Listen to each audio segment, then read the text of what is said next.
بن عبداللہ فرماتے ہیں کہ رسول اکرم صلی اللہ تعالی علیہ وسلم، اور یہ تو صحابہ بھی فرماتے ہیں جب ہم نے حضور کو تلاش کرنا ہوتا کہ آج اس وقت حضور کہاں تشریف فرما ہے، جب حضور کو ہم نے ڈھونڈنا ہوتا تو ہمیں کسی سے پوچھنے کی ضرورت نہیں پڑتی تھی، ہمیں کسی سے دریافت کرنے کی ضرورت نہیں پڑتی تھی کہ حضور اس وقت کہاں تشریف لے کر گئے ہیں۔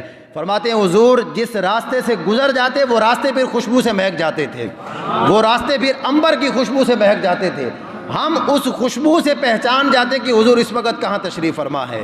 وہ خوشبو ہمیں حضور کا راستہ بتاتی تھی، وہ خوشبو ہمیں حضور تک لے جاتی تھی۔ حضور جس راستے سے گزر جاتے وہ خوشبوئیں پھر راستے میں مہک جاتی، خوشبوئیں راستے کے اندر پھیل جاتی۔ فرماتے ہیں لم یکن النبی یمر فی طریق، فرماتے ہیں رسول اکرم صلی اللہ تعالی علیہ وسلم چلتے ہوئے کوئی بھی راستہ اختیار کرتے، کسی راستے پر حضور چلتے، کسی راستے سے حضور گزر جاتے، فیتبعہ احد، پھر اس راستے پر حضور کے تشریف لے جانے کے بعد کوئی چلتا تو وہ کیا کرتا؟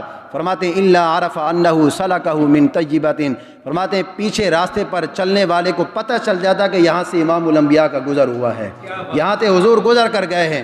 اس راستے سے وہ خوشبو آتی، وہ اس راستے پر پھر خوشبوئیں بکھر جاتی، خوشبوئیں جو ہے وہ مہک جاتی۔ انس بن مالک پھر فرماتے ہیں رسول اکرم صلی اللہ تعالی علیہ وسلم جب کسی سفر سے واپس آتے، یہ حضور کے صحابہ حضور کے مبارک جسم کے بارے میں کیا فرما رہے ہیں؟ فرماتے ہیں حضور جب کسی سفر سے واپس آتے، حضور مدینہ کی طرف سفر فرماتے، مدینہ کے قریب آتے تو فرماتے ہیں ابھی حضور دور ہوتے کہ ہمیں دور سے حضور کی خوشبو آ جاتی، ہمیں دور سے جو ہے وہ حضور کی خوشبو سے پتہ چل جاتا کہ اب حضور مدینہ کی طرف تشریف لے کر آ رہے ہیں۔ اور فرماتے ہیں جیسے جیسے حضور مدینہ کے قریب آتے اس خوشبو کے اندر اضافہ ہو جاتا، وہ خوشبو پھر بڑھتی ہی چلی جاتی، ہم پہچان جاتے کہ اب حضور جو ہے وہ ہماری طرف تشریف لے کر آ رہے ہیں۔ مصنف عبدالرزاق نے سند کے ساتھ اس روایت کو نقل کیا۔ فرماتے ہیں حضرت عبداللہ بن عمر رأیت رسول اللہ بعینی ہاتین، فرماتے ہیں میں نے اپنی سر کی دونوں آنکھوں سے حضور کو دیکھا۔ کیا دیکھا؟ کان نوراً کلہ، کہ حضور سرکار مدینہ صلی اللہ تعالی علیہ وسلم اپنے تمام بدن کے لحاظ سے نور تھے۔ فرماتے ہیں اپنے حضور صلی اللہ علیہ وسلم اپنے مبارک قدم کے ناخن سے لے کر سر کی چوٹی تک نور علی نور تھے۔ اور حضور کیسے نور تھے؟ یہ حضرت عبداللہ بن عمر فرما رہے ہیں۔ فرماتے ہیں بل نورا من نور اللہ، ایک تو ہوتا ہے عام نور، فرماتے ہیں حضور عام نور نہیں تھے جسمانی اعتبار سے، بلکہ بل نورا من نور اللہ، فرماتے ہیں حضور کا مبارک جسم کوئی عام نور کی طرح نہیں تھا، بلکہ فرماتے ہیں حضور تو اللہ کے نور سے نور بن کے تشریف لائے تھے، حضور اللہ کے نور سے نور بن کے تشریف لائے۔ اس واسطے سے اللہ نے جس نور سے آپ کی تخلیق فرمائی، کائنات کے اندر وہ بالکل منفرد نور تھا، وہ کوئی عام نور نہیں تھا۔ آگے چلیے، حضور صلی اللہ علیہ وسلم کا پسینہ مبارک، یہ اختصار کے ساتھ ایک دو باتیں آپ سنیں۔ عام انسان کا پسینہ کیسے ہوتا ہے؟ 2 دن بندہ نہ نہائے، 2 دن اپنے جسم کو صاف نہ کرے، اس کے جسم سے بدبو آنا شروع ہو جاتی ہے۔ حضور صلی اللہ علیہ وسلم اللہ کے حبیب حضور کا مبارک پسینہ جو ہے وہ کیسا تھا؟ انس بن مالک فرماتے ہیں رسول اکرم صلی اللہ تعالی علیہ وسلم حضرت سلیم کے ہاں حضور جا کے آرام فرماتے، قیلولہ فرماتے۔ یہ صحابہ کا عقیدہ، یہ سنیوں کا عقیدہ آج کا نہیں ہے، یہ صحابہ کا عقیدہ جو صحابہ دے کر گئے۔ حضرت انس بن مالک فرماتے ہیں سلیم ایک دن آئیں، رسول اکرم صلی اللہ تعالی علیہ وسلم کے لیے وہ چمڑے کی چٹائی بچھاتی تھیں، چمڑے کی چٹائی وہ بچھاتی، حضور اس پر آرام فرماتے، حضور اس پر قیلولہ فرماتے دوپہر کے وقت۔ تو وکانہ کثیر العرق، اور حضور کو بہت زیادہ پسینہ آتا تھا، بہت زیادہ حضور کو مبارک پسینہ آتا۔ فکانت تجمع عرقہ وتجعلہ فی الطیب والقواریر، تو حضرت سلیم انس بن مالک فرماتے ہیں ایک دن ایسا ہوا، سلیم آئیں، انہوں نے ایک لکڑی کا ایک ٹکڑا اٹھایا ہوا تھا اور ان کے ہاتھ میں ایک شیشی تھی، ایک بوتل تھی، اور انس بن مالک فرماتے ہیں سلیم نے پھر حضور کے سامنے کیا کیا؟ فرماتی ہیں سلیم جب آئیں ایک لکڑی کا ٹکڑا لے کر آئیں اور ایک شیشی لے کر آئیں، خالی بوتل لے کر آئیں، تو وہ چمڑے کی چٹائی پر حضور آرام فرما رہے تھے، حضور کو بہت زیادہ پسینہ آتا تھا، تو چمڑے کی چٹائی ہو اس میں پسینہ جذب تو نہیں ہوتا، وہ اوپر ہی رہتا ہے۔ تو انس بن مالک فرماتے ہیں سلیم آئیں، لکڑی سے حضور صلی اللہ علیہ وسلم کے اس مبارک پسینے کو بوتل کے اندر جو ہے وہ ڈالنے لگی، بوتل کے اندر ڈالنے لگی، اکٹھا کرنے لگی، ان کو اپنی خوشبوؤں کے اندر ڈالنے لگی۔ پھر اس شیشی کو انہوں نے بند کر دیا۔ رسول اکرم صلی اللہ تعالی علیہ وسلم نے سلیم سے فرمایا یا سلیم ما ھذا، انہوں نے فرمایا سلیم یہ تم کیا کر رہی ہو؟ پسینے کو ایک شیشی کے اندر ڈال رہی ہو، بوتل کے اندر ڈال رہی ہو، یہ کیا طریقہ ہے؟ حضور نے جب پوچھا تو سلیم عرض کرنے لگیں، یا رسول اللہ صلی اللہ تعالی علیہ وسلم، یا رسول اللہ یہ آپ کا مبارک پسینہ ہے، یہ عام پسینہ نہیں ہے، ہم اپنی خوشبوؤں کے اندر اس پسینے کو ڈال کر اپنی خوشبوؤں کو ڈبل کر دیتے ہیں۔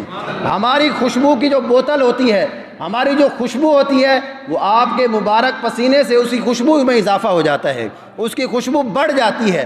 اور یا رسول اللہ صلی اللہ تعالی علیہ وسلم، یہ صحابہ کا عقیدہ۔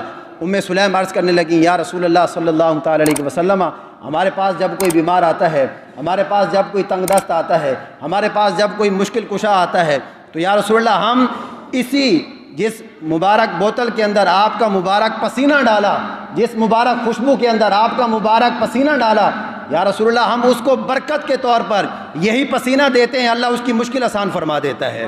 یہ صحابہ کا عقیدہ، اللہ والوں سے تبرک حاصل کرنا، یہ سلیم حضور کے سامنے خود یہ فعل کر رہی ہیں۔ رسول اکرم صلی اللہ تعالی علیہ وسلم نے جب سلیم کے اس فعل کو دیکھا تو حضور نے کوئی منع نہیں فرمایا۔ حضور کا خاموش رہنا اس بات کی طرف دلیل تھا کہ اللہ والوں سے تبرک حاصل کرنا، حضور خود اس کی تعلیم دے رہے تھے۔ اگر کوئی ناجائز ہوتا تو حضور فوراً منع فرما دیتے۔ بلکہ ایک شخص حضور کی خدمت میں آیا، حضور کے پاس آیا، یا رسول اللہ میری بیٹی کی شادی ہے، یا رسول اللہ میں چاہتا ہوں آپ مجھے کوئی اپنی بیٹی کے لیے تحفہ دیں۔ حضور سے تحفہ لینے آیا، اعلیٰ حضرت بھی پھر کمال کیا کہ میرے کریم سے گر قطرہ کسی نے مانگا، دریا بہا دیے ہیں، دربے بہا دیے ہیں۔ حضور کے در پر کوئی آئے اور پھر خالی ہاتھ جائے، ایسا تو نہیں ہو سکتا۔ کون دیتا ہے دینے کو منہ چاہیے، دینے والا ہے سچا ہمارا نبی۔ انہوں نے فرمایا بھئی اس وقت مالی طور پر تو میرے پاس کچھ نہیں ہے، ہاں ایک کام کرو، ایک شیشی لے کر آؤ، ایک بوتل لے کر آؤ، خالی بوتل لے کر آؤ۔ حضور نے اپنی کلائی سے لکڑی کے ساتھ پسینہ صاف کر کے اس شیشی میں ڈال دیا، بند کرنے کے بعد اس کو دے دی، فرمایا جاؤ۔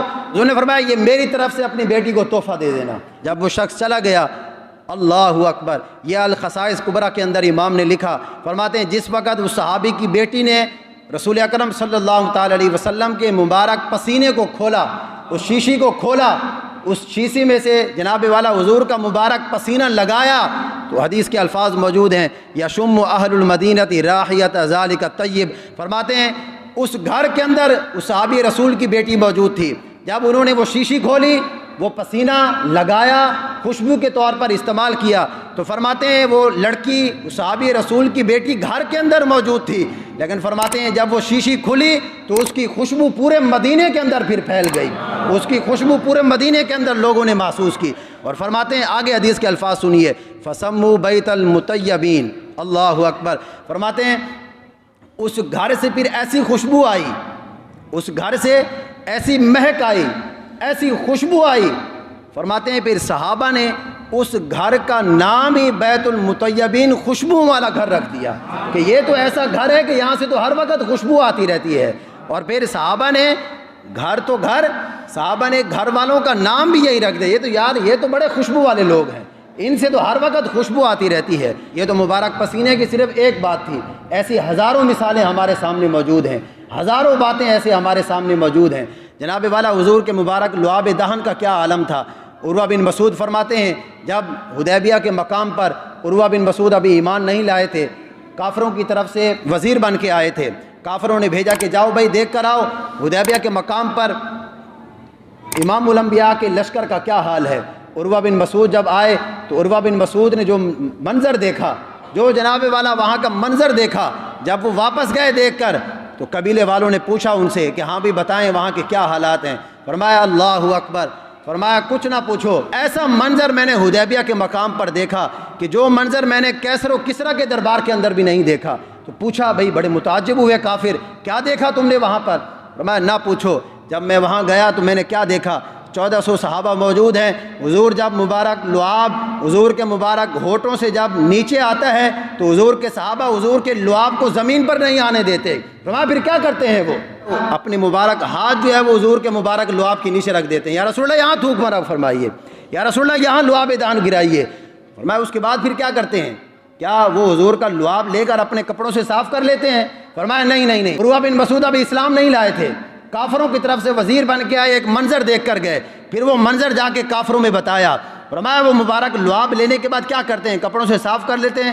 فرمایا نہیں، حضور مبارک لعاب جب اپنے منہ مبارک سے باہر نکالتے ہیں تو صحابہ ہاتھ پھیلا لیتے ہیں، دوڑتے ہیں 1400 صحابہ، یا رسول اللہ میرے ہاتھ پر اپنا مبارک تھوک جو ہے وہ ڈالیے۔ پھر کیا کرتے ہیں؟ کپڑے سے صاف کر لیتے ہیں؟ فرمایا نہیں، وہ اپنے ہاتھوں پہ مسل کے اپنے چہروں پہ مل لیتے ہیں، پھر اپنے چہروں پر مل لیتے ہیں، اپنے چہروں پر مس کر لیتے ہیں ان کو۔ اور میں نے ایک منظر دیکھا کہ جب حضور وضو فرماتے ہیں تو وہ پانی جو امام الانبیاء کے مبارک جسم سے لگنے کے بعد زمین کی طرف آ رہا ہوتا ہے، حضور کے صحابہ اس پانی کو زمین پر نہیں گرنے دیتے۔ فرمایا کیا کرتے ہیں؟ پھر ہاتھوں پہ اٹھا کے پھر اس کو کپڑے سے صاف کر لیتے ہیں۔ فرمایا نہیں، میں نے اپنی آنکھوں سے دیکھا کہ جب وہ پانی مبارک جسم سے لگنے کے بعد زمین کی طرف آتا ہے، اپنے ہاتھوں پر اٹھا کر اپنے چہروں پر، اپنے ماتھوں پر، پیشانیوں پر ملتے ہیں۔ اور اے کفار مکہ، میں نے ایک اور منظر بھی دیکھا کہ اگر کسی کو پانی نہیں ملتا، کسی کو پانی نہیں ملتا تو وہ کیا کرتا ہے؟ وہ پھر کیا کرتا ہے؟ تو فرمانے لگے عروہ بن مسعود ابھی اسلام نہیں لائے، تو وہ پھر ان سے کہنے لگے کہ جس کو پانی نہیں ملتا وہ پھر کیا کرتا ہے؟ جس کو پانی مل جاتا ہے وہ اس کے ہاتھوں سے ہاتھ مل کے اپنے مبارک منہ پہ مال لیتا ہے، وہ اس کے ہاتھوں سے تبرک حاصل کر لیتا ہے۔ تو یہ تو حال تھا حدیبیہ کے اندر۔ اور پھر عروہ بن مسعود نے وہاں جا کر جو گواہی دی، یہ اسی گواہی کا نتیجہ تھا کہ پھر عروہ بن مسعود بھی آخرکار اسلام لے آئے۔ تو وہ فرانس کے وہ خنزیر جو حضور کے خاکے بنائیں، ان کو کیا پتا کہ جس نبی کو اللہ نے جسمانی طور پر اتنی شان عطا فرمائی کہ حضور ایک مرتبہ جس راستے سے گزر جاتے تھے جو ہے وہ خوشبو سے مہکتے رہتے، تو جس نبی کو اللہ نے جسمانی طور پر اتنا نوازا، جس نبی کو اللہ نے جسمانی طور پر جسمانی نفاست کے اعتبار سے اتنا نوازا، تو وہ اس نبی کی پھر ذات کتنی بڑی عظیم ہوگی، اس نبی کا پھر کتنا بڑا مرتبہ اور مقام ہوگا۔ حضور کے مبارک لعاب کی برکت ہے، حضور کے مبارک پسینے کی برکت ہے۔